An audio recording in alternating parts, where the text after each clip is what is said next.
Well, we are sitting here with Mr. Dylan Marlowe. Can you believe this, Jasper? Oh my God. I can't, in dude. presence. I'm honored. Nah, this is a super cool day. Going to be an awesome podcast. Dylan and I, we go way back. A bunch of hunting stories, bunch of other stories, but we've both been trying to walk with the Lord and do it better every day. And you know, this music industry it's not the easiest place to do that. You know, you kind of feel like a misfit sometimes trying to do the right thing or be the right person and for the right reasons, not just to, you know, put on a show or like, you know, think that or want you don't want to do it just to like make people think that you're a good person. Like you actually, you know, I know for me, like I struggle with that. I'm like, okay, there's people looking at me, but do the people know me? Do they really think that I'm a good person too? You know, there's a lot of struggles in there, but yeah, dude, thanks for coming on here. Like Jasper said earlier, we don't really have questions. We're just going to kind of fly from the hip, but I think I'll just kind of start off by saying, I don't know, what's today's date? The 11th, I think. Yeah, it's Veterans Day. Okay, that's all right. Dude, I feel like in the last 2 months, I've just seen like a huge change in you.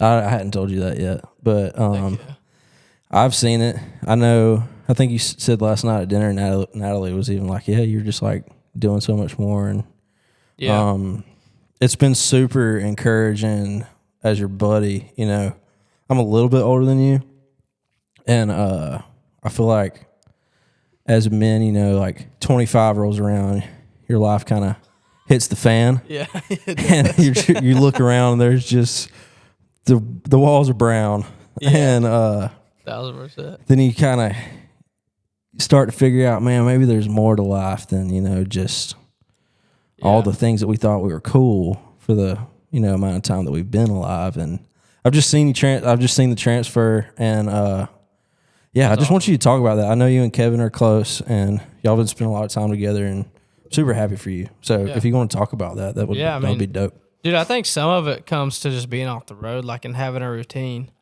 Because you get on the road and you're there every day, and it's so hard to, like, just be in the Word, or even just, like, when I'm home, I can surround myself, like, with you guys. And on the road, like, I have great dudes on the road, too. But there's just so much going on that I feel like it's harder to, like, just stay in that mindset on the road versus being home, like, with my wife, with y'all, like, hanging out with you and Brian all the time, like, y'all are great influences on me too, and I think it's just who you surround yourself with most of the time, and like, and not being busy. I mean, just we've been hunting almost every day. At least I have been. I know you've been out a lot, and I think being in the woods has played a huge part in it too for me. Honestly, I could see that, man. You feel like you get a lot of time to talk to God out there. Yeah, I think I do, and I don't know. I think you see it more when you're home and you're able to have like a routine.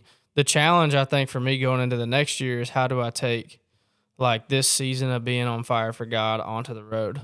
Yeah. On this headline tour and not just like take off or, hey, Cotton, and just take off and be like, oh, well, I'll get back to this season in 2 months. So that's my goal for this year is to try to like stay on fire. Because you know how it is. You go through a season. Yeah. You know, and you're like, dang, I feel like I'm pretty close with God, and I'm like bringing Him in on my decisions and seeking, and then you'll go through a season where like you know that you're supposed to do what you're supposed to do, like you feel the Holy Spirit moving you, and you just kind of ignore it.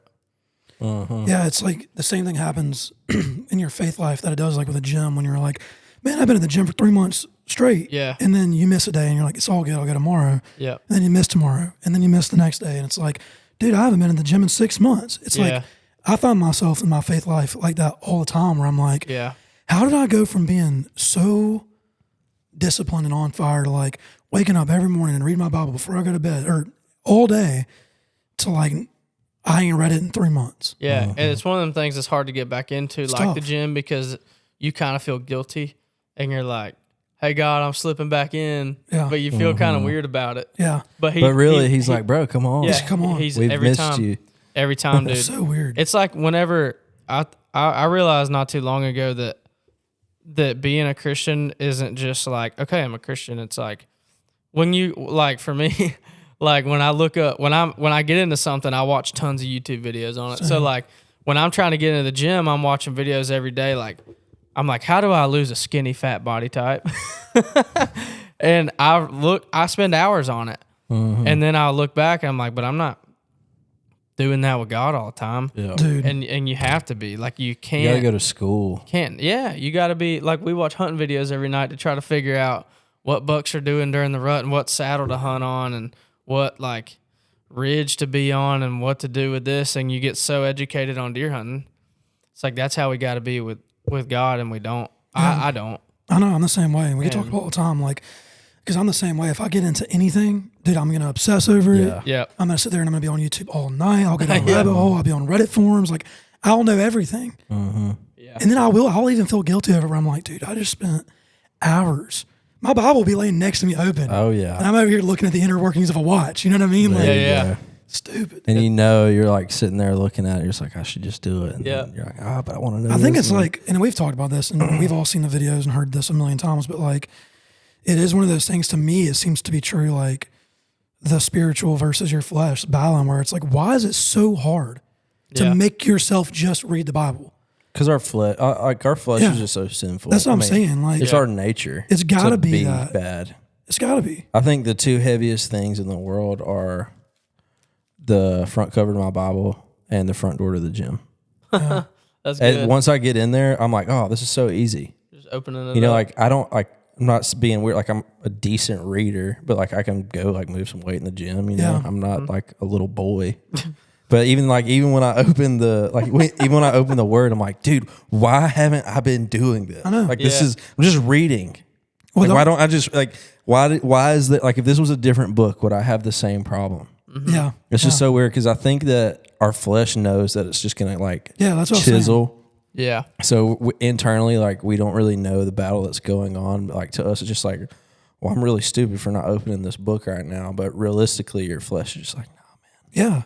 Yeah. It's a mother, dude. It is. I was reading something the other day about or listening to this dude talk about praying with your spouse, and it says like this crazy percentage that like people don't do it, and it's crazy that we don't because it's so intimate. But it's so hard to do. Like, I remember when me and Nat first got married, I was like, I want to be the spiritual leader of our marriage. Like, that's my goal, and I wasn't holding up to what I was saying. And I was talking with Kevin. I think he said something like about just praying with your wife or praying over your wife. And I would lay there in the bed, and, like, we're both about to go to sleep. And I'm like, just do it. And I'm like, I don't know. I feel weird about praying out loud. But then I've kind of gotten this habit of doing it every night, and it's kind of like, you just got to do it, and then when you do it, like you feel like you led your marriage. But it's crazy because they said it's almost as intimate as like sex. Yeah. Because it is like those are the two things. Like God made praying. It's like you're direct talking to God, and when you do it out loud, like it's so intimate. Yeah, but it's special. I mean, the more you do it, the better it becomes, and it doesn't feel weird. Yeah, it's just like Well, the devil puts like so much doubt in your head too. Like you're gonna sound stupid. Yeah. Like you're not good at praying. You're not gonna say the right things. It's like there's no No, man. And also, this is so cool. I remember Kevin talked about this. This was like 2 years ago, but Jesus like intercedes our prayers for us. Mm-hmm. So he will literally like hear our prayers and then go to God and be like, "Hey, this is what he really meant to say." I mean, dude, I'll tell like what. I'm like, all right, God, if that's the case, like, here we go. I mean, dude, sometimes when I'm praying about stuff like deeply, I'm like, praying to the Holy Spirit before I ever say anything. I'm like, dude, you know exactly what I'm trying to say. If I don't say it right, tell the man the right way. Because I don't know how to say what I'm about to say right now. Dude, I was on Briley yesterday, and I was having a conversation with somebody, and then I like hung up the phone, and I was just like, my heart was just so heavy. And I was getting so frustrated. I'm like, God, I don't want to get mad. Like, I'm really trying not to get mad. And I was just like, in my mind, I was like, screw it. I was like, God, I don't know how to pray for what I need to pray for right now, but I need you to like help me. Yeah. Like, I don't know how to say it. I don't know how to do it. I don't know how to be fancy, but I need some help. I swear. And I just start praying to God like that now. And everybody talks about Job and that whole story. But it's so true, man. I feel like Job every day. I feel like I complain about things and that I should be grateful for, you know, and then Job's living his life like that, and God rebuttals and is like, hey, man, who do you think tells the wind to blow? And who do you think tells the seas where to stop? And who do you think put the feathers on the eagle's back? And Job's like, you did? You know, and you just kind of like get humbled there. And I like, it's so crazy how sin is transferred from, you know, biologically, like our parents and just the world and like the way you're raised. I mean, it's literally nobody's fault except inherited sin from Adam and Eve at the beginning of time. Like we can sit here and like blame parents or like our genetics or whatever, but we're just all innate like sinners. Original sin. Yeah. Yeah. We're never gonna fight. We're never gonna beat it. No. Thank God for Jesus. And I think that's the beauty of it, is just knowing that, like, just not holding yourself to a standard of Jesus, because you're not gonna be. Yeah. But I think just the steady like thought of chasing that is what we do. Yeah. You know. Yeah. But, yeah, that's crazy, man. I feel like I was thinking the other day, like I've started trying to listen to God more, because it's like you can't hear him talk if you're not listening. Oh yeah. And so literally Nat was telling me, like, whenever she wants to listen, she'll pray, hey, like, just silence my mind. Because we are in music, we got so many, like, dude, I wrote this song today, is maybe I could pitch it to so and so, maybe I didn't sing it that well, maybe I did this, and you got a million thoughts in your head. And so I've just been asking him to like the other week, 2 weeks ago, I was like, hey, just silence my head and let me listen to you. And I literally thought that he said, like, I just felt like the thing that came up in my mind was like a mission trip. I texted you about this. Mm-hmm. And then we go to church on Sunday, and it's all about signing up for a mission trip. Mm-hmm. It's like, dang, like my heart was prepared for that because because I was listening, and I'm crazy, man. Just, I don't know.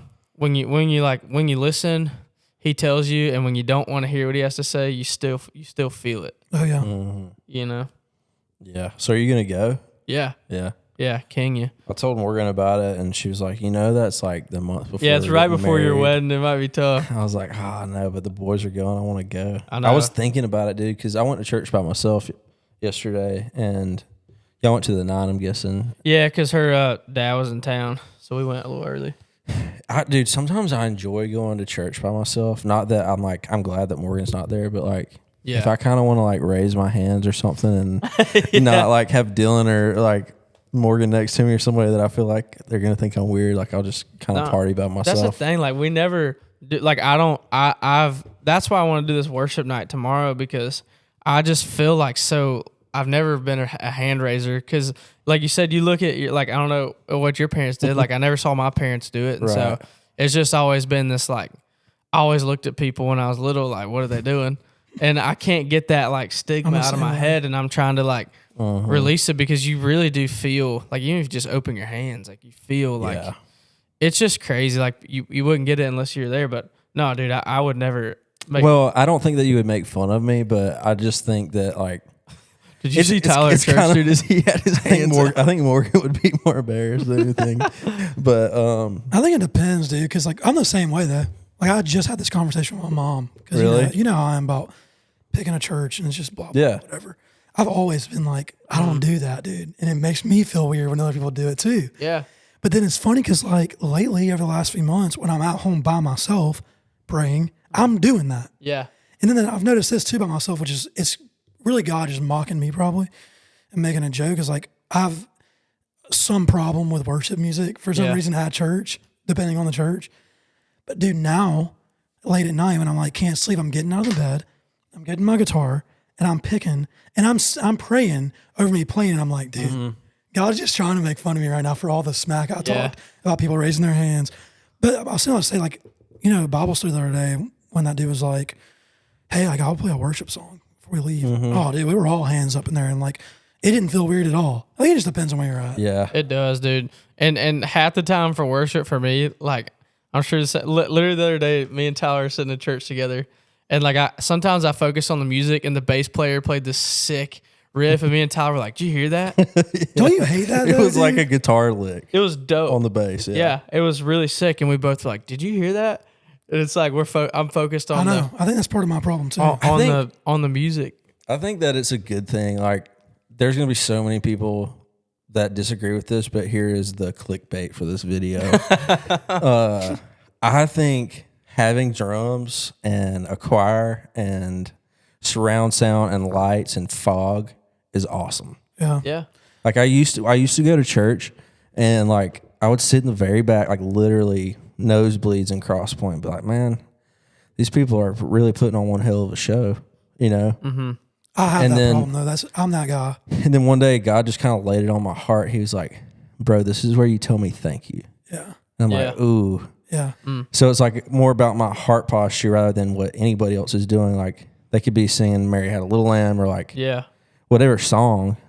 But to me, if I'm like glorifying the Lord and like being like, hey, this is all I can give you is my praise. Yeah. Yeah. And so once I started viewing it like that, now I'm like, okay, I don't have to feel bad about liking this because it's cool. And why not have fun? Like the lights are dope. The musician, like Nashville church is full of the best musicians in the world. It's great. Like dude. the worship here is better than anywhere in the country. It's great, dude. Did they do like the crossover thing, like with the people from India that were singing? Mm-hmm. Yeah. Did that not like? It was so sick. Dude, when they started singing that Amen song, me and Nat looked at each other and were like, I think this is what is going to happen when you get to heaven. Yeah. There's going to be people of every race, every ethnicity, and they're just singing to God. Worshiping, yeah.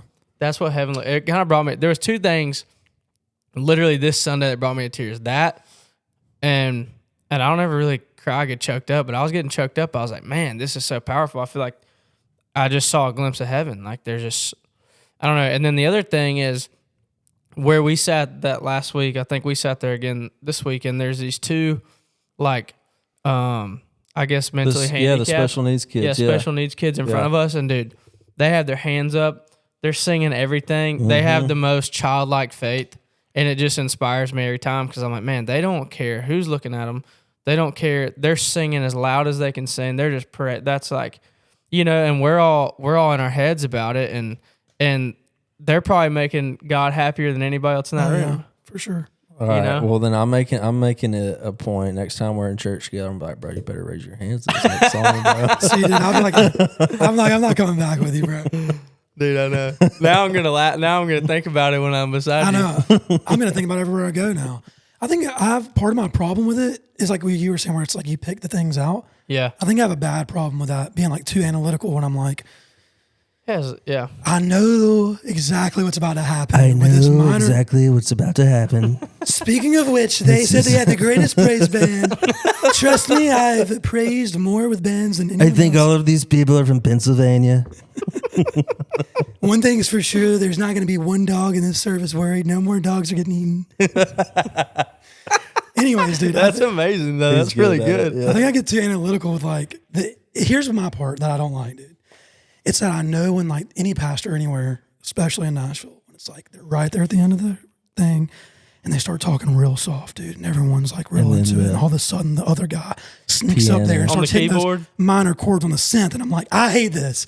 It's because it's like my brain knows like it's coming to make you feel a certain way. And I'm like, I don't know, dude. I'm kind of like use my emotions. No, like, I get it. You expect it, but then you got to think like that is for like the one person that came. No, for sure.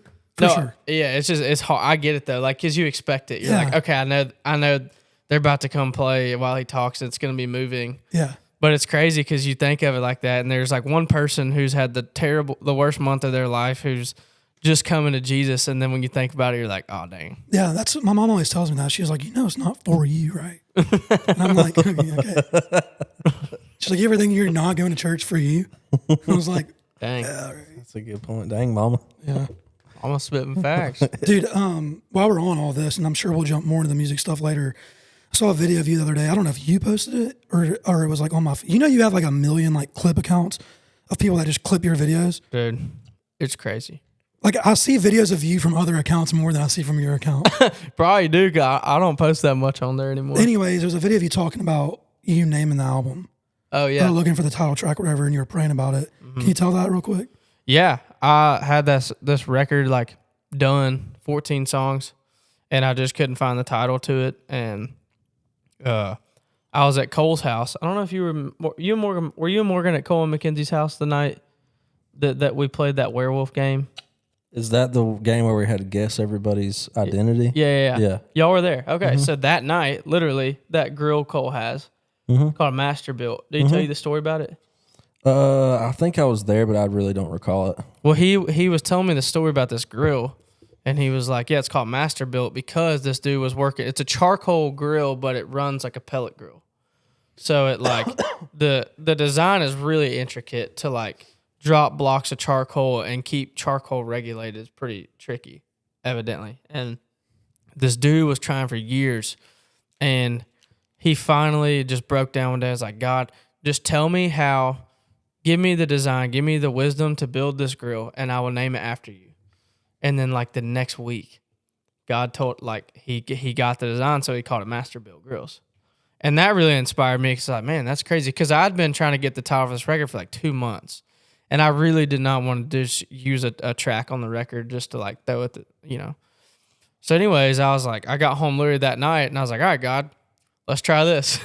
And I was like, if you help me find the title to this record, I'll glorify you every time. I will say your name every time that I talk about how I got the title track to this record, and let people know that it wasn't coincidence that this idea came to me. Like, if you can just help me out. And then 2 nights later, I had come back I was on the way back from the photo. It was the day that we did the photo shoot for the record, and we still didn't have the title.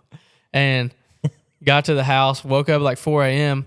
to pee, and literally the title Mid-Twenties Crisis just popped in my head while I was peeing at like 4 a.m. And I was like, dang, that's kind of sick. I don't think anything of it. So I wrote it in my phone.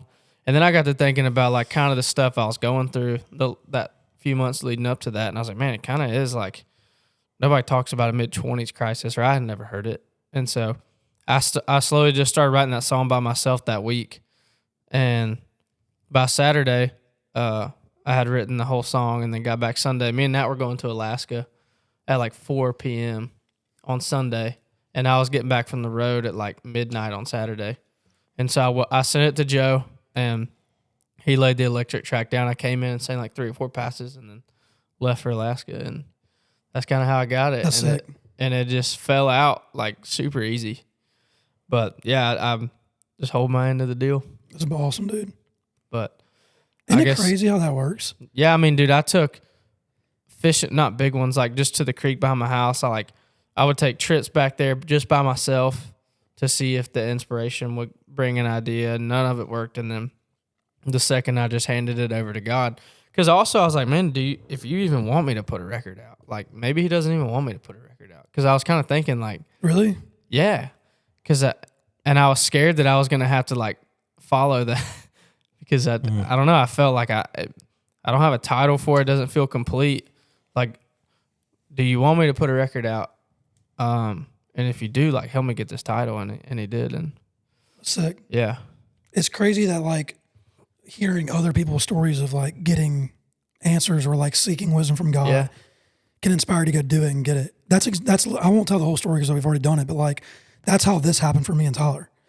Like Jordan, you can tell it. Jordan Rowe was talking about for months how he was looking for a girl to do the women's Bible study for Music Grow Ministries. Yeah. And how he was just praying and praying and praying like, God, if you want me to do a women's version of Music Grow Ministries, will you send me the person? Send me the woman who wants to do it. Mm-hmm. And like, I'm not going to go looking for it. I'm not going to stress over this. Like, I'll know it's from you when it happens. Who is it? Morgan? What's her name? Is her name Tranny? Yeah. Is that who it is? I think so. I don't remember who it is. That's bad of me. But, well, I've never been to the women's one. That's okay. I mean, well, that's anyways, good. That's probably good. You don't hide in the bathroom. Yeah. She came to him and was like, I really want to do this. And so he told that story, and I was like, man, I need to do that too, because like, I really want to start this brand thing. And like, I just don't want to do it by myself. I've already tried that. I can't do it. I know I don't want to do it by myself. Yeah. And like, I was specifically praying about doing it with Tyler. But like, we weren't even really that close then. And it was the same way. Like, I drove over here one night to hang out with him. And I was praying on the way here. I was like, all right, God, like, if this is it, like, if we're supposed to do this together, will you just give me a cue to bring it up? Because I don't want to be weird and be like, hey, bro, I got this idea. Like, yeah. You know? And so I was here for like 4 hours and we were just chopping it up. And I never felt like God gave me the cue. So I was like, whatever, I'll just forget about it. And then right before I was about to leave, he was like, dude, should we like start a podcast or something? And I was like, really? I didn't even tell him the story that night. I waited. Because I drove home and called my girlfriend immediately and was like, you'll never believe this. Because she knew that I was praying about it. And you had no idea? No, he didn't know. No. Dang. Yeah. That's crazy. So that you saying that reminded me of that. It's wild to hear. Yeah. I other mean, people's stories and do it. If we ask, you know. Yeah. And it's not always going to be what we want to hear. Yeah. Which is kind of the crazy thing. Dude, yesterday I wanted to go hunting so bad behind my house because it's like right behind my house. And I ended up going. But the whole time I went, I didn't see anything. And God was like, spend time with Nat. Just stay at home. And Nat was like, I'm going to take a nap. And I was like, okay, God. What? I could stay here, but she's going to be asleep. So I ended up going. But the whole time I went, I was like, man, I probably shouldn't. And I'm only like 100 yards behind the house. But then I get back, and now I was like, yeah, I didn't really fall asleep. So I just been reading. I was like, man, should have stayed. It happens, man. It does. But the funny thing is like, you hear that voice say, hey, maybe don't. You know? Dude, I heard that. I can't really go into detail, but I heard that voice louder than I've ever heard it today. Yeah. It's a real thing. It's the Holy Spirit fights your flesh so hard, and it's like I fight the Holy Spirit sometimes, bro. I'm just like, yeah.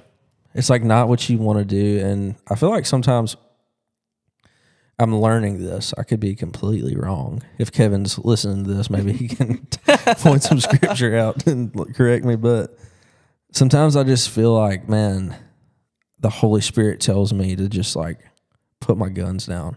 Yeah. He's like, man, just put your guns down, put your hands up, and put your hands behind your back, and we're going to take you somewhere that you might be probably wouldn't be the place that you picked out. Yeah. And it's not like a violent, like, hey, like we're going to arrest you or anything, but it's like the Holy Spirit. It's like, Holy Spirit, open up the door. But it's almost like you got to let God have his way with you, bro. Yeah. And it's like, as a man, it's like, it's hard, so hard for me, man. Yeah. Like I struggle so bad. Just like, I like ask God to do things in my life, and then, sorry, I was laughing at Cotton. God's making his debut of the episode. Yeah. It's every time. I'll be like asking God to do something, then I realize how much I'm fighting. Mm-hmm. So like, do it myself. I talked to Morgan about that today. I was like, sometimes I just feel like, and I'm going to be so honest right now. Like sometimes I feel like I pray for things and they don't happen. And then I'm like, okay, fine, God, I'll do it myself. Yeah. Yeah. You know what I mean? Yeah. That sounds such like a, no, I feel that. Like a bitter or like resentful response, but I'm just being transparent as crap. Like, I think we all do that. I get so like rushed or like want to move my life along, or, you know, you see people around you, you do well, and you're like, man, I just want to like be able to provide in that way, or like I would love to have that opportunity or all this stuff. And the harder I try to do it, it's like the more the world fights against me. And God's just like, slow down, bro. Mm-hmm. I can't. Yeah. Sometimes. Dude, I think Michael Tyler sent that text yesterday. He said the hardest thing, what did he say? Let me look at this. Yeah, I know what you're talking about. Can you make sure that still says recording on it? Yeah. Did you press record? Yeah. He said, I just don't see it now. All right. I couldn't see the thing on there anymore. It freaked me out. He said the only thing harder than waiting on God's timing is wishing you would have. Yeah. Oh, man. Dang. Say that again. One more time. Let me pull it back up. It says the only thing harder than waiting on God's timing is wishing you would have. Yep. That's pretty good. Yeah. That's the truth, man. Yeah. That's that old hindsight. Well, we all want to do everything our way, inevitably. Yeah, we're just built that. I mean, we're just manufactured that way. Yeah. It's hard not to be, especially, I mean, it's every industry. It's everyone feels that way. But I feel like here, it's like you were talking about earlier, having so many thoughts going through your head, and I wrote this, and I didn't like that, and blah, blah, blah. Like, it's part of that creative thing of like, you know you're creative, and you've done really creative things, and you've seen success. So you know it's possible. You've also seen a billion people around you accomplish the things that you're after. Yeah. And you just want to do it too so bad that sometimes it's like what he said, when it's like it's not going your way. Instead of being like, okay, God, like, what is it you're trying to tell me here? You're like, what more could I possibly do to this situation to change it? Which is funny because like we'll do that at the same exact time that we're also being in church or praying, being like, okay, God, your will, not mine.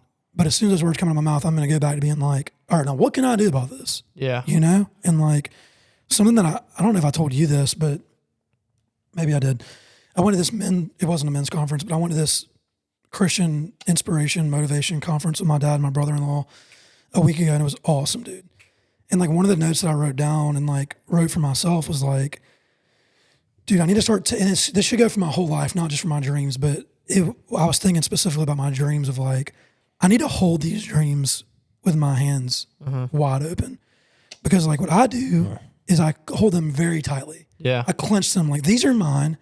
I worked really hard for these, and I'm still working hard at these. No one's taking this from me. It's mine. Yeah. But at the end of the day, it's like, who gave you that dream? God. Okay, well, it's not your dream then. So you might as well hold your hands wide open for God to do whatever he wants. And then I wrote, like after I read that and wrote it down, I was like, also, if you're sitting there clenching everything, you have no option to receive anything either, right? Like part of it is letting God do what he wants to with it. And the other part of it is like, if you're holding your hands so tightly, how can you ever receive anything at all, dude? Yeah. And I keep trying to tell myself that every day about, dude, this podcast or writing or work or money or like all these things that I feel like I'm so attached to, like these are mine. It's like, dude, none of them are yours. You might have worked hard for them, but like none of them are yours. Yeah. But you want them to be. You want to be dominant over all of the things that God's given you, as if he's not the one that gave them to you. Yeah. You know, the scariest thing that's been happening to me is the closer that I get to God on this hand, the less I care about my music career. Yeah. And it's the scariest thing on both sides, because I'm not saying I'm quitting music or that I'm giving it up. I'm just saying like the closer and the more I follow God, the less valuable I hold it in my head as far as like, this is everything to me. Yeah. Can I say something controversial? Yeah. I think I told Morgan this the other day, I think I told Morgan this the other day. I was like, I would be more successful as a musician if I had not accepted Jesus. Oh yeah. Because those things that and I'm not saying that's a bad thing. I'm just saying like face value, I would probably be more like subject to just going after what I want, only what I want, and getting that. Yeah. If I didn't let Jesus rule my world, rule my heart. Yeah. And it's so hard. Like I'll let you finish what you were saying, but I feel like that doesn't get said enough. No.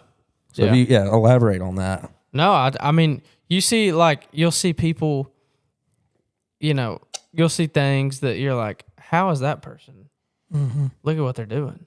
But then you think, well, the world is going to grab and wrap around what makes them feel less bad.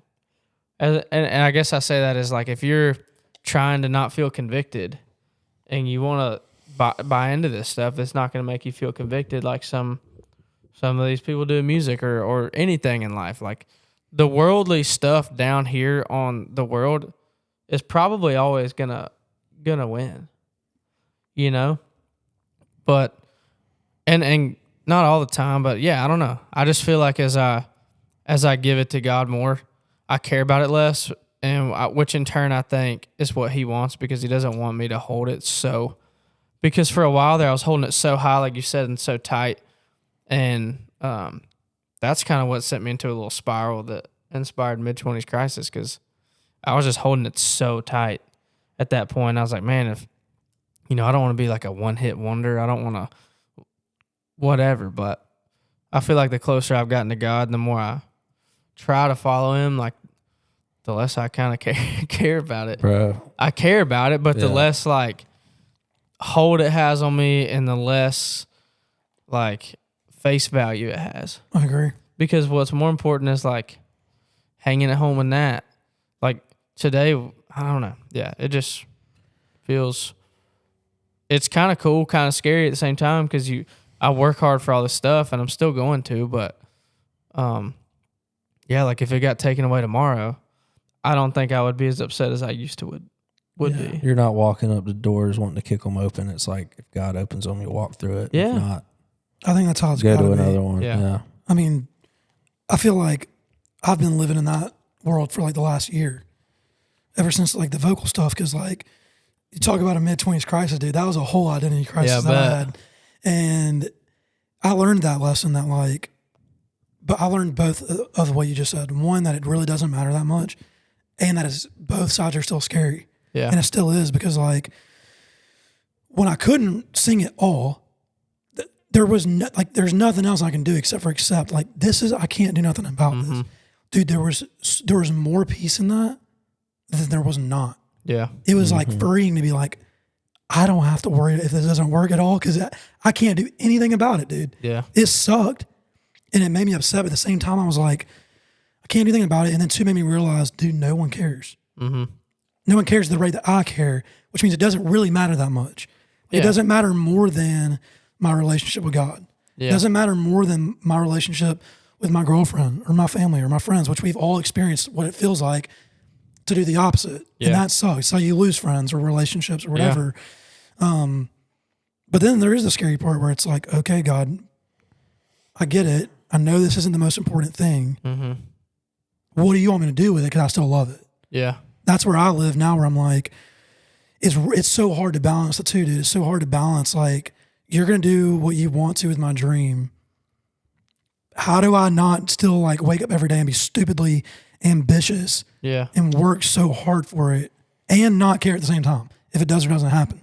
It's such a hard world to live in. Yeah, I think that's the hardest part is like, I think sometimes people mistake like when you give it to God, like, all right, I'm just going to sit back. Like, I think you're still good to like grind it out. I think he wants you to. I think he just doesn't want us to hold it so high that if it doesn't happen. It's on the throne of our heart. So exactly. I think he wants us to work hard and wants us to go out and chase it. It's like that story where they say the dude was like on his roof and it's flooding. And he's like, oh yeah. And the guy comes by in like a canoe and he's like, hey, hop in. He's like, God's going to save me. And then he sends another boat and he's like, hey, hop in. He's like, God's going to save me. And then he's like, all right. And then a helicopter comes. He's like, I'm good. God's got me. And then he dies and goes to heaven. He's like, what happened? He's like, I sent you a canoe, a boat, and a helicopter, and you didn't get on any of them. Yeah. You know? Yeah. But it is so hard. Me and Nat were talking today about like deciphering what is God's voice and what is not. Mm-hmm. And it's really just from knowing what is good and what is evil. Yeah. And anything evil or anything even that's like takes you to a worldly thing is probably not coming from God. You know, I also think too, and like, I don't know if you can attest to this, you probably can from all the success you've had this year. And this is like, I mean, I can speak to this in my own life. This is really from another story that I heard in Music Room Ministries about Ashley Gorley. And I'm going to butcher this probably because I don't know it word for word. When we have Jordan, we'll make him tell it. If Jordan's the one that told me, I can't remember. Anyways, apparently there was some stretch in Ashley Gorley's writing career that like, it just wasn't. You know, now it's like everyone knows that he just had 80 number ones, which is unreal. But apparently there was this portion where it was like nothing was coming in. And he had this like whole moment of going to God and like being angry and just confused of like, I thought this is what you want me to do in my life. Like, and nothing's working. What do you want me to do here? And it sounds like from the story that he told was that when he reached that point of being like, you know what? This is all yours anyways. I'm not going to stress this anymore. I'm just going to live my life for you. Is when everything turned around and God was like, here's all those number ones you wanted. And guess who didn't care about him anymore? Ashley. I'm sure he still cares. Obviously, that's sick. Yeah. But the meaning behind it wasn't like, oh, me, I'm so excited about myself. It was like, once his heart changed, like, all I care about is you, he still got what he was after, but it didn't matter as much as it did before. And I feel like that's kind of how it goes, is when God gets all of your attention, he kind of starts giving you things and you're like, this is great. What a blessing. Mm-hmm. It still doesn't add up to like what I have with you. Yeah. Mm-hmm. You know? And I think, like, I feel like I've seen that in my own dreams and ambitions is like, when you let go, God has room to work. And be like, great.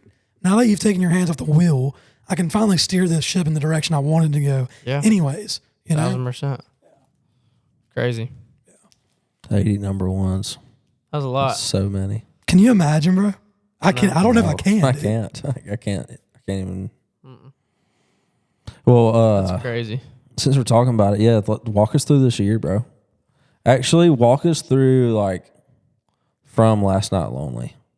Yeah. Like all that stuff, like the Hardy tour, the Cole tours, the, Dan and Shay. Like, just walk us through it. Like, do you feel like looking back on it, there's just like breadcrumbs from God, like all along the way that have got you here?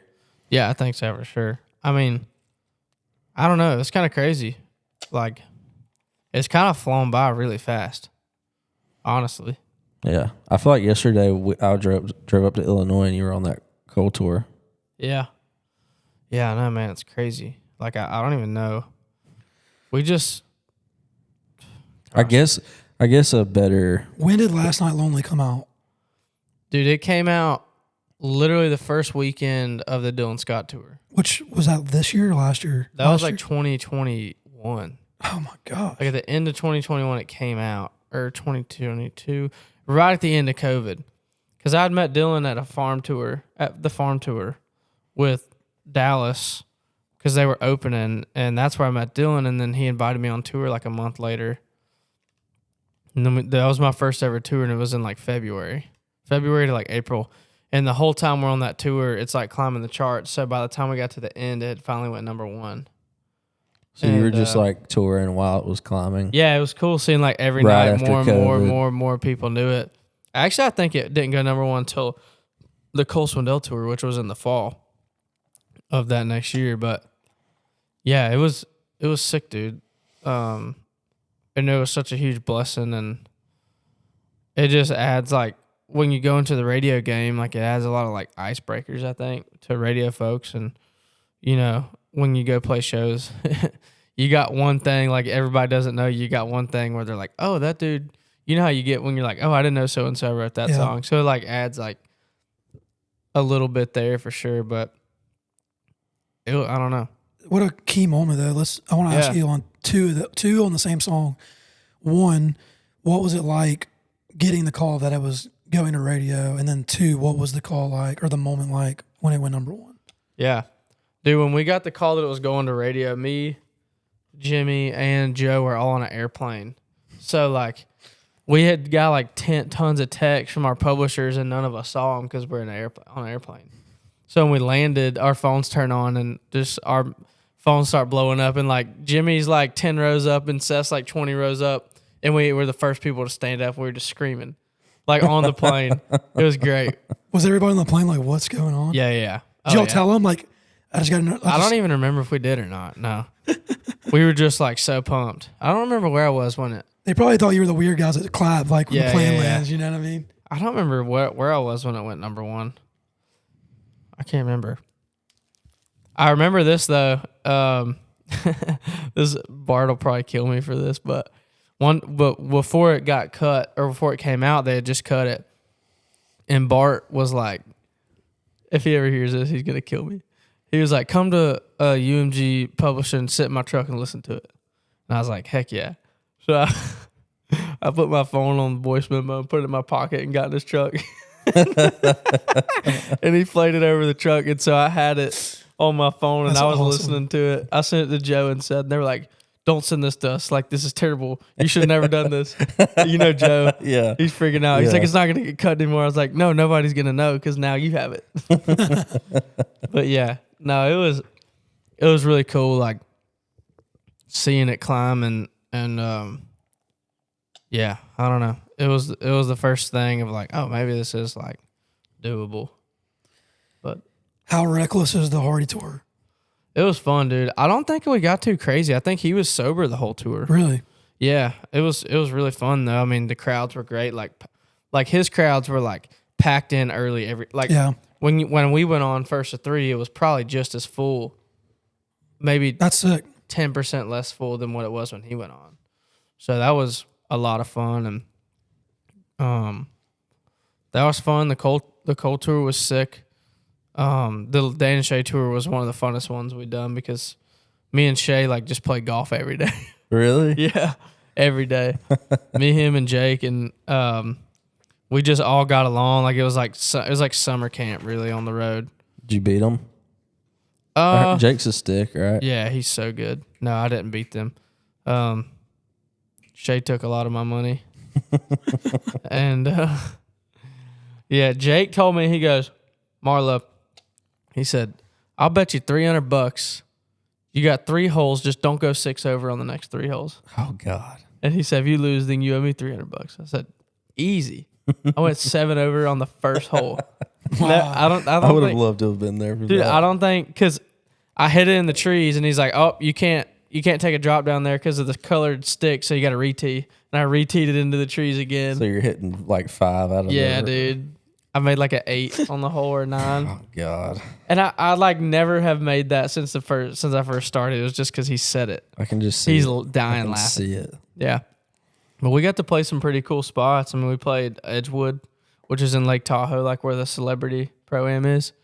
And that was really cool. But they're all so much fun. Like, but honestly, to this day, one of the most fun times I've ever had was the Dylan Scott tour in the short bus. Just like, if we wanted to stop and do something, we could. When you get in a bus, it's cool, but you know, you're in it, you get to the show, you wake up, which is very nice. And I don't know if I'd go back to the short bus. The thing was a liability, bro. The feeling of like you and your best friends at 3 a.m. just rolling down the road, like there's something about it that just was so fun, dude. And a lot of times, there's like more times it was probably more not as fun, but like whenever me and Screech like drove 8 hours out of the way to go turkey hunting in Wyoming, we just left the band on the side of a dirt road, and they woke up and had no idea where they are. And me and Screech are turkey hunting, and like stuff like that's just, I don't know, man. Dave jackknife in the trailer. Dude, Dave jackknife in the trailer. Yeah, I was asleep one night, and I just heard this loud crunch, and I turned around, and we had curtains because, you know, the school buses had the back windows, and I just looked up, and I see the trailer indented in. And I just was like, I'm going to deal with this tomorrow. Yeah. Freaking Dave, bro. He's great to have on the road. Like, Dave, we just got Ethan. Did you meet Ethan? Yeah. Yeah, he's awesome. He's the best, dude. And, like, just I had a weird, like, thing about it, but then I was like, no, it's just your career, your band. Like, you should hire guys. You got to be around them.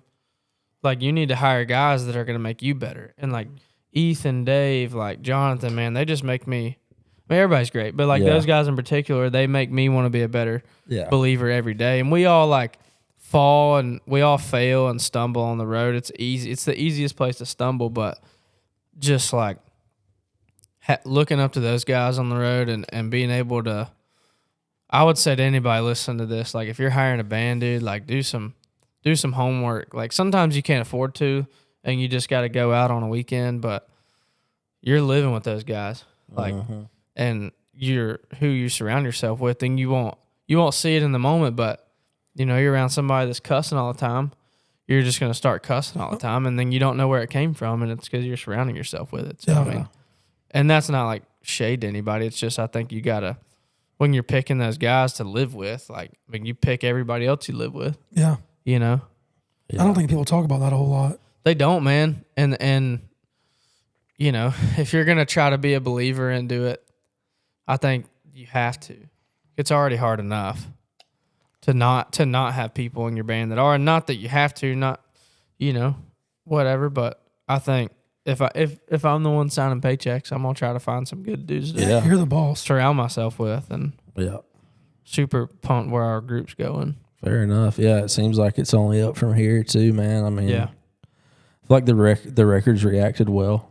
Yeah, we didn't have like this crazy like blow up moment, but I think we've gotten to now where if it doesn't, then it's like it lets you down. But I deleted all like the numbers apps off my phones or off my phone. I don't have more than one phone, and just been letting it do lying. No, I don't.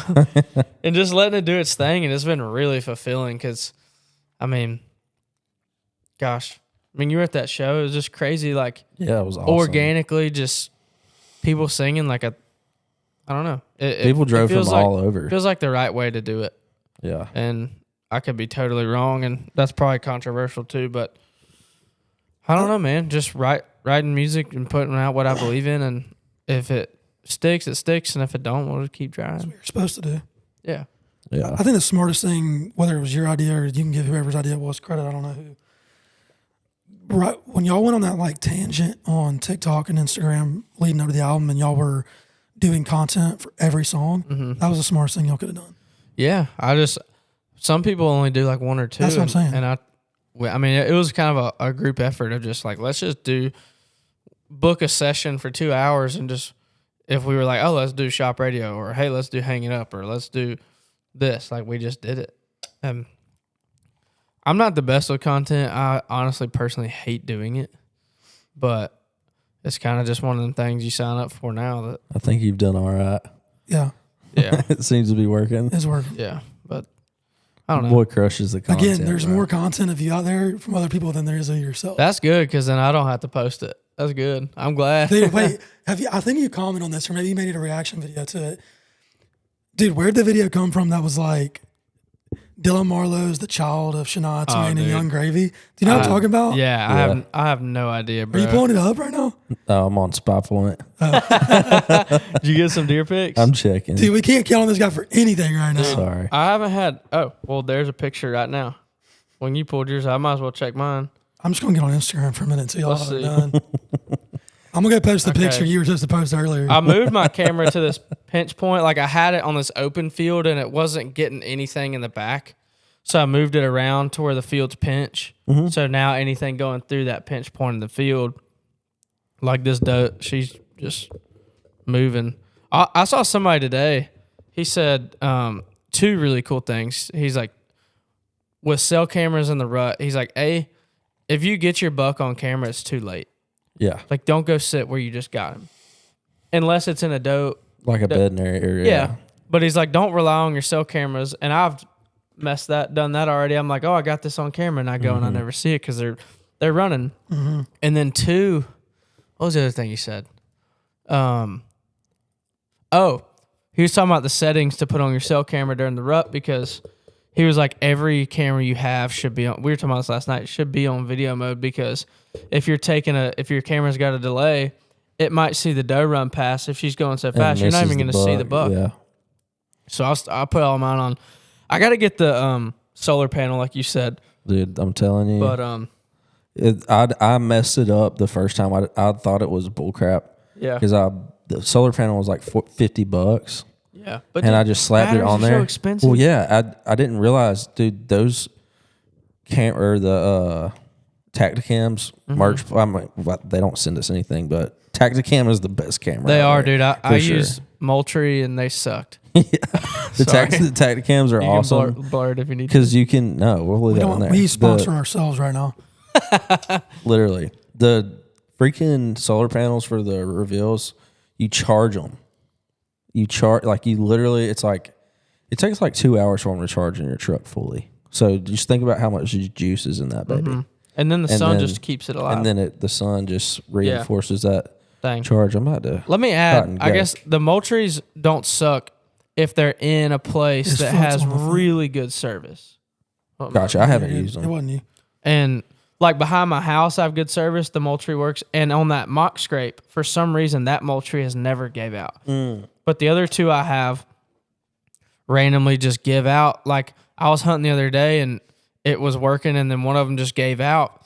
And if it hadn't, I was in a spot where I didn't know there were does coming in, and that giant buck was behind her, and it literally went out. And I mean, you can say whatever, but had that camera been working, I would have seen them coming through, and I would have just been better prepared, and I wouldn't have spooked that doe like I did. But it's hard. I think what it boils down to is like the cameras that crap out on me are the ones that I move the most and turn on and off the most. Yeah. So I just whatever I have to do to not go in there as much as possible now, I feel like is so much. It's so hard though, dude, because you find a routine for the bucks in October, and then now there's just no consistency. It's just like you've been telling me you have like burnt it into my brain to just find the does. Yeah. Once I find the does, I'll just see bucks chasing. And I've seen, gosh, so many the last 2 or 3 days, but they're all just little. I think all the shooters I have right now have been locked down for 3 days. I think tomorrow is supposed to be the best day I'm so going far. in the morning for sure. And I think they're gonna be moving. I think it's gonna be good. It's weird because like, dude, I listen to this Deer Lab podcast, the MSU Deer Lab, and they're just like down there in Mississippi State, and they like all these students and professors, they study deer biology, and I mean the moon, the rut, the does, estrus, like. I need to listen to that. It's so awesome, dude. Jason's going down there next week. Yeah, he's done some stuff with them. Mm-hmm. I would love to get one of those guys on here, but the things that you learn on there, like they do all these trials and stuff. They have like thousands of acres that they track deer on, and like how many times a buck beds per day during the rut, how many different beds he's using during that time, and then throughout the year, how many different beds he has, like. How it's kind of overwhelming. It is. You're like, how am I ever supposed to kill it if it's not just luck? Right. But it is, but I think there's so much you can do. Like if you listen to the people that actually study deer. Yeah. Like you can, Cotton, get down, buddy. Go. You can't climb up here. He's a good boy. They really know what they're talking about. But. Yeah, I feel like it's so hard to. Do you follow that whitetail Greg dude? No, He's sick. He's got like shout out to this guy. Oh, Cotton sick. My cameras are popping down, off buddy. now that we talked about it. He just gave a shout out. Let's go. Wait, what was that? That's our. You get 3 merch plugs. You get 3 free shout outs. We turkey it every time. You only get 3. Oh, okay. Well, I guess I'm done with it's that. It's an unofficial official rule. Okay, let me find this guy. Okay, so it's Greg Whitetail Partners, and he makes videos like this. Says 3 places to find cruising bucks during the rut, and he'll do like yeah, I know that guy. And it's like the pinch points, kind of helpful. Saddles, yeah, it's kind of helpful. But my cameras are popping off now. I feel like this is the only podcast you can look at your deer on. There's no rules in here, dude. I watch the Hunter podcast too a lot. Chasing already right now. Yeah. What did I tell you earlier? I said 7 or 8 and 2:30. Yeah. Hold on, I screenshotted it. It's like 7 and 2 something. What is it? I said, okay, sorry. Tonight, 2:10 p.m., which means the moon is overhead exactly at 8. It's 50. 8:50 right now. And then I think at 1:30 a.m. Yeah, that'll be about 6 hours. Well, I guess, 1:30 a.m., I think. I don't know if that's, 1:30 a.m. to 2:30. I think our cameras will explode. I'm about it.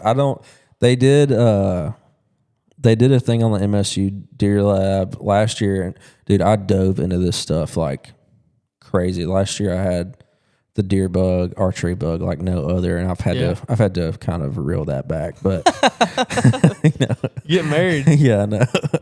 I'm literally just had a garage sale this week selling a bunch of stuff. But Why didn't you call me over here, dude? I mean, I'll give it to you. Messing with you. I'm gonna give Dylan some sitka that I got. Yeah, thanks for that, dude. Tired of being cold. Yeah, this stuff works. But yeah, they were talking about the there it is. We'll get into turkey hunt in a minute. I don't know if we should. I think we gotta get the rooster call on here too. We might have to record that. We might use that for the merch plugs. Dude, you should, bro. We can. Need that one. Hang on. Cotton, lay down, buddy. Good Lord. You trying to be the star. Dude, at this point, I think people watch and wait for that moment for when he gets in the camera. They know it's coming. Oh, yeah, it's coming. I mean, I can't not have him in here on the GodDog podcast. But yeah, dude, I'm waiting on the day. I genuinely feel in my soul, you're going to kill a big deer this year. I'm going to kill one.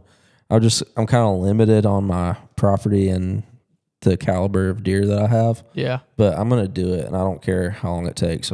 Dude, once I freaking smack one of those, my farm is open. Well, I appreciate it. I'll go out there and shoot one. But there's a couple of shooters out there. You got a bunch of them. He's got a bunch. I just want to kill one first. Like I'm like, all right, I paid for this lease. I want to go kill one buck, get the monkey off my back, and then, dude, because people have taken me hunting my whole life. Mm-hmm. So I want to like spread that. I want to take like whoever.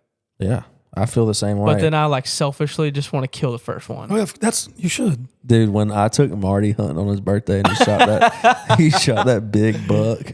Dude, this is so funny. Which Marty's going to come on this podcast, but he texted me and he was like, "Hey man, I really just want to go shoot a deer for my birthday." I was like, "Dude, I got you. It's muzzleloader." You're like, I got the doe spot. Yeah. And in the back of my mind, I was like, going in there, I was like, okay, I haven't hunted this spot in like a minute.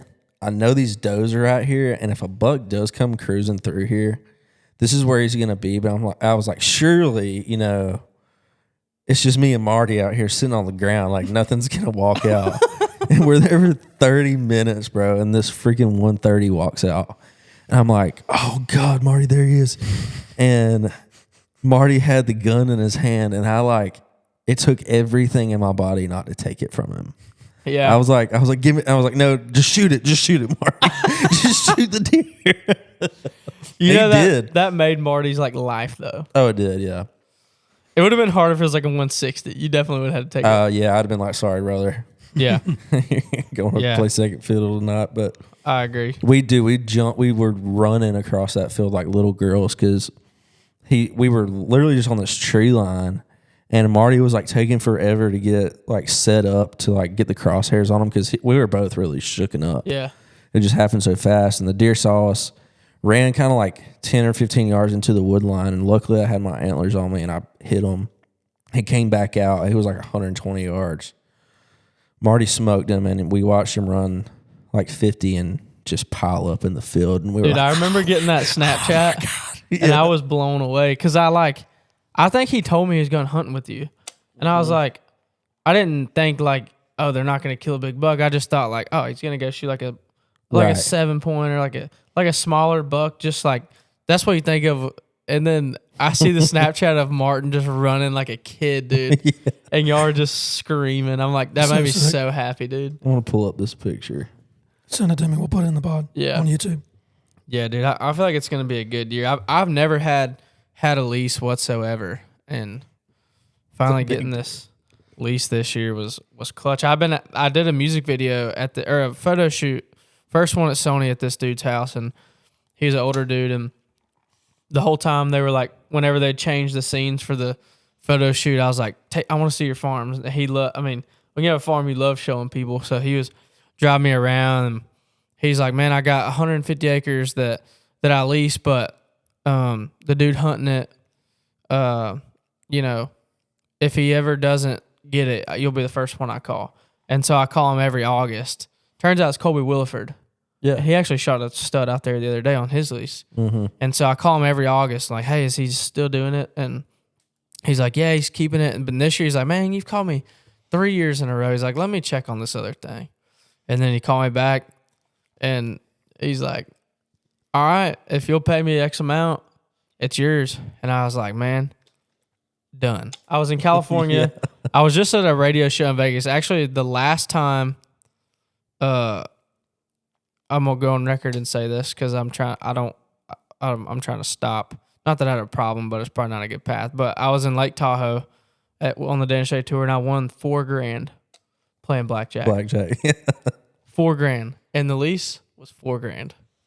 Hey. And I was like, I don't know if that came from God, because I don't know if God's like, yeah, go gamble and get $4,000. I think it was, but man. I was like, thank you, God, because I've been praying for somewhere to hunt forever, dude, and this came in. It's stupid, awesome land, and the processor, dude, is 300 yards away. So it's the best. Shoot it, drop it off, and go. And it's the most Dylan scenario you could think of. Yeah, but this is the thing though. I've taken Screech and Brian out there, and both times it's not like I'm gar holing them. I'm just like, I'm gonna go sit over here, and like this is gonna be. There's not really a gar hole on there. And even me and Brian were talking. Like Brian's like, dude, just use me as like a scout tool. Like I'll go sit somewhere and tell you what I see. I'm like, perfect.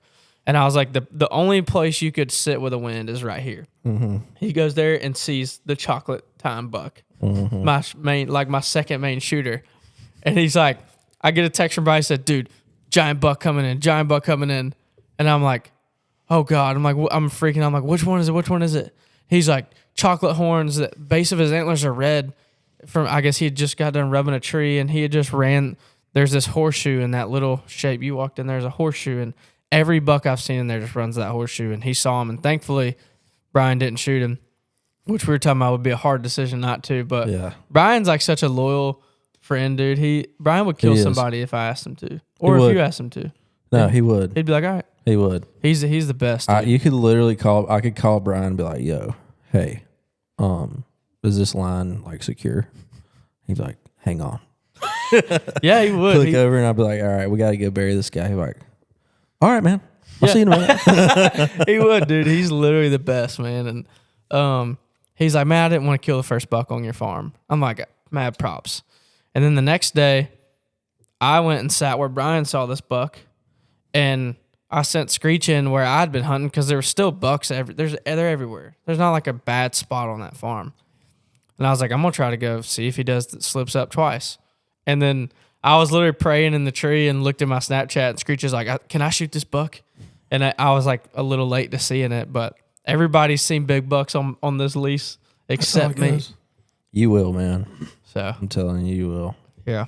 I can't wait to. I mean, I'll help you drag it out. You'll be the first person I call if I kill something. I'm pumped, man. That lease is gonna be such a blessing, man. It's already loaded with turkeys, which is like even more favorite than deer for me. Mm-hmm. So Jasper shot his first bird last year this year. It was awesome. It was this year. Yeah. It's a rush, dude. It was so sick. It's a rush. I'll be hooked on it for the rest of my life. Yeah. Like that's how duck hunting was for me, which says a lot, dude. Because I'm from Alabama, there ain't no ducks. Yeah. You know what I'm saying? So that was enough for me to be like, oh man. And so everyone that I would tell that to, and I was like, man, I went on my first duck hunt. Like this was sick. Like, man, you ever been turkey hunting? I'm like, no, I want to go. Like, you just wait, dog. You think you got it bad now? Wait till you shoot a turkey. And so I had that in my head for like 3 years. Like, man, I just want to know if everyone says it's better than ducks, I got to know what it feels like. And Jason took me out there and filmed the whole thing from Mossberg. Really? And dude, it was one of those spoiled hunts too. Like, we weren't sitting down for 20 minutes. Yeah. And he called him in and blew its head off. And I was just I was so stoked all day, bro. It's a rush, dude. Dude, it was so sick. I went home and immediately like started salting it myself, mounting it myself. That was sick. Oh yeah. I love it. I love bird hunting. Yeah, same. I personally like, it probably sounds kind of like sus, but I like hunting with my buddies. Yeah. That's why I like it. I was going to take Brian hunting this morning. He was like, why don't you go somewhere? Like, I'll sit over here. I was trying to be like, Brian, like, it's just better when we get to hang out. And it is. Quite frankly, there's not a deer out there that I would want to shoot. So I'm going to let you shoot it. And until you take Brian and then a rut buck comes through. Same thing happens. Yeah. Yeah. But I think that's the best thing about turkey hunting. Like that day we shot that bird on public. Oh yeah. That was so fun though. That was one of the fun. That turkey gobbled 180 times. Maybe more than that. He did, dude. That was so fun, dude. They remember the day, and I could say this because we didn't do anything we weren't supposed to. But me and you were calling to these turkeys, and we had 3 or 4 turkeys on the other side of the fence. It was one of those situations, everybody's been there. They're 5 yards away, but just on the wrong side of this fence. Like, you could put your gun barrel through the fence, shoot them, and, like, not even probably run. Like, you could reach over and grab them. Yeah. And we just looked at each other. We're like, it's Easter Sunday. We couldn't do it. We were like, not a good idea. It was Easter Sunday, and I remember it was the most beautiful morning. Dude. I had this little old crappy box call with cracks. It was split, and like we couldn't get anything to gobble with any other call except this little box call. Dude. And I was just like, screw it. And I was just, yeah. And they were like literally sun coming through the trees. Yeah. Just you couldn't paint it up any prettier, but we were like, man, it's Easter Sunday. I don't feel like being an outlaw today. I know. I feel like my outlaw days are definitely over. I mean, this morning I called the game warden because I found a dead head. I was like, do I need a tag for this? I'm like, it's crazy how you grow up a little bit. You start to respect it a little bit more, and everybody messes up on the way up. But I definitely. Sorry, go ahead. No, I'm saying like you kind of just want to do it the right way at least. Yeah. You know? Being on the other side of the law a couple times, I've definitely learned that they're there for a good reason. Yeah, it's great. I mean, most of them. You know, it's some of them just have to get you. You want to have animals to hunt, and you want it to last, you got to do it the right way. They make the limit for a reason. Yeah. Like my neighbors in Georgia, bro, bless their hearts. I'm pretty sure, I'm not going to say their names. I probably shouldn't even say this at all, but I'm going to. Bob and Julie. Yeah, Bob. Old Bob down there in South Georgia. He went to jail last year because he's got 4 sons. So there's 5 of them out there. You know, that's like $10 off the rip. Yeah. But they shot like 15. Ugh. And they posted it on Facebook, and like, to me, I don't really even care that they're like going over. Like, I can forgive them for that, but to me, it's like you're kind of raising your kids to not really care about just hunting and like, you know, preservation and like, for sure, you know, like the herd and like what happens if you just let one walk every now and then. Yeah, it's crazy, man. You really do. Like, it sounds like you said. It sounds like whatever. I mean, people can make fun of me for it, but I want to be hunting turkeys in 40 years. Yeah. And if I can only kill 2 here, guess what? I can drive 45 minutes north, kill one in Kentucky. I can drive an hour south, kill one in Alabama. Like, I know everybody Georgia can't. farms. Yeah, I mean, I know everybody can't travel that much. So, you know, if you don't have money to travel and you have to stay here, I get how it's frustrating. But it's like, man, it's just licenses are expensive too. I get it, but it also makes you more accomplished. Like when you got to work for it and do it the right way and like be selective. Yeah. It makes you feel like you could go shoot whatever buck. Yeah. Like you know the one you're after. Yeah. Well, if you want to kill another turkey hunting's one of those things where if you take a buddy and they kill it, it's the same. It's the same thing. Literally, the only difference is you not pulling the trigger. Yeah. It's the same rush from calling one in. If you hit your limit, just take somebody, dude. Literally. Take somebody, dude. Dude, we need to have Jay Sisk on here. Yeah. He's great, dude. He literally has at least, which he has, I think he's got one on the way now too. But really, he's about to be daddy times 2. But he showed us so much in Tennessee, man. Just how to hunt, because we're used to hunting South Georgia, and like I'm like fishing, hunting in Alabama. It's like so different. So different. I'm like, hey man, like, what do you mean we can't pour corn out up here? Yeah. He's like, yeah, bud, you can't pour corn out. I'm like, bull crap. I know. And I know. I was on the phone with Abram, or I guess I should say his name. Whatever. I can cut it. Well, it's fine. He was just telling me about a property he was hunting. He wouldn't care. But he's been hunting this property for 5 or 6 years. Other dude like cuts hay or something for the landowner, so the landowner lets him hunt, and he starts going out there and just like putting feeders out and doing all this stuff. And Abram's like, look, I'm not trying to be weird, but if something happens, like, I'm hunting out here, right, and you're putting all this bait out, and I've been hunting for 5 years, you come in for 1 year, throw all this bait out, and I was like, man, that's a tough situation right there. Like, can't be doing that. Yeah, you learn one way or the other. Yeah. You really do. 1,000%. You going in the morning? I'm going to go. Yeah, I'm going to. I don't have a right tomorrow. Yeah. I have something tomorrow. Oh, yeah. I'm going to your house tomorrow evening. But yeah, you're welcome to come to that too. What is it? It's just, we're just doing like a little praise thing. I'm down. Around a fire. We're just literally, I'm making Tyler sing something. Amazing grace. Literally, it could be anything. I'm just having a few guys come over. We're just going to pass the guitar around a fire and just do a little worship thing. I'm down, dog. We'll order some pizza and come on. Yeah, dude. We're going to have to get Jasper in the turkey woods this year, too. Yeah. You know, that's going to be one thing I'll be generous about, because I have so many. There's multiple groups of 40, 50 birds out there. I got a picture this morning of like 30 birds on my spot. Oh, that's awesome. South of town. I was like, oh, come to daddy. Yeah. And 2, turkey hunting in Tennessee is, I will say this. I love, like, Jason's going to take me down, I think, or he's going to go with me to Georgia to film stuff for their thing that they're working on and to shoot some birds. And I told him, I was like, I don't think he liked this, but I was like, we'll go, but under one condition. And he was like, what? I was like, I have to call it in. He's like, what do you mean? Like, I can't so much as yelp. And I was like, yeah.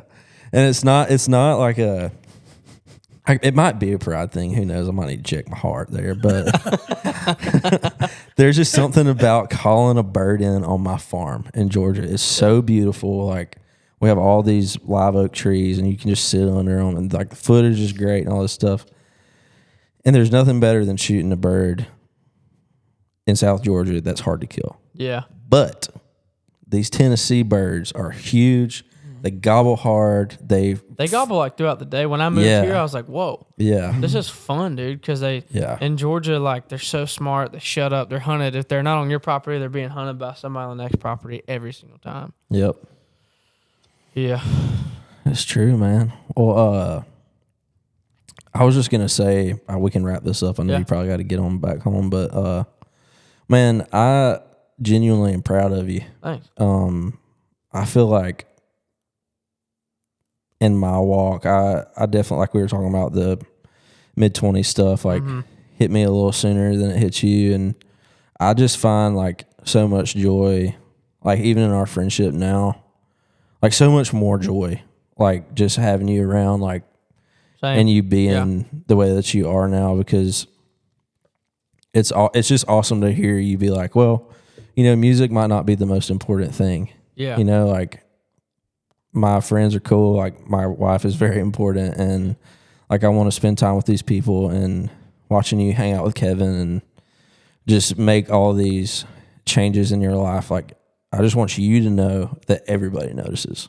Yeah. Like, I appreciate it. I'm serious. Same, like same Morgan too, will be like, is like Dylan just like, what, like what's going on with Dylan? Like, like something wrong? Yeah. Yeah. I'm like, no, I think he's just coming around a little bit and seeing, I think God's just working on him. And he is, dude. And yeah, shout out to Nat. She's one of the main reasons for that. She got a good one, man. Yeah, she's great. Well, I feel like we all got good ones. We do. I feel like we all went through a phase where we all had bad ones. Now we all got good ones. Yeah. Bounce back. Well, that's right, baby. There's always bad ones. Was there anything you want to tell the GodDog listeners out there? Not to put you on the spot, but I don't know. I'll give you a question instead that he asks a lot when we have artists on. Is that usually the last question is, what would you tell someone who's thinking about doing this as a career? Maybe they just moved here. Maybe they've been here for 5 years, 8 years, 10 years, and they haven't got that thing that they're trying to get yet. Yeah, dude, I think just trust God in the process. Like that quote I said earlier. It's so hard to like do it, but I don't know. You just feel so much more satisfied when you know, like, okay, I gave this to God and he did this for me. Yeah. Or I gave this to God and he did this for me. Like, I think just trust God and don't hold it too, you said on the throne of your heart. I think that's great. Like, don't hold it there, because it's so, like, just fragile. You know, it could be gone in a second, and I don't think you want to be in a spot where if it's gone, you're just dead. So that's good. Just trust God and pray about everything, bring everything to him, and he'll make it work if he wants to. And if not, then there's a better purpose for that too. But heck yeah. Amen. GodDog. Dylan Marlowe, everybody. Perfect timing for the camera. Let's go.